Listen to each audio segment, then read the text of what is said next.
আপনার মরণটা যদি লেখা থাকে যে এই জায়গার মধ্যেই হবে, ঠিক মরণের আগে যদি আপনি বহির্বিশ্বের কোথাও থাকেন, পৃথিবীর যেই প্রান্তে থাকেন না কেন, ঠিক মরণের সময় আপনাকে এখানে আসতেই হবে।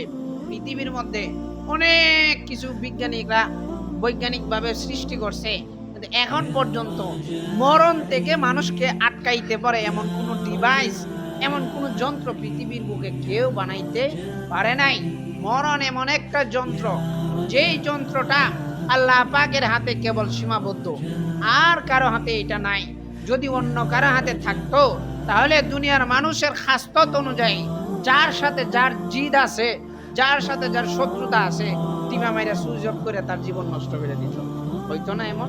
কিন্তু না, মরণটা এমন একটা জিনিস, মরণ এমন একটা চুইস, যেই চুইসের মধ্যে শুধুমাত্র রব্বুল আলামিন টিপ দিতে পারে, আর কেউ ক্ষমতা নাই।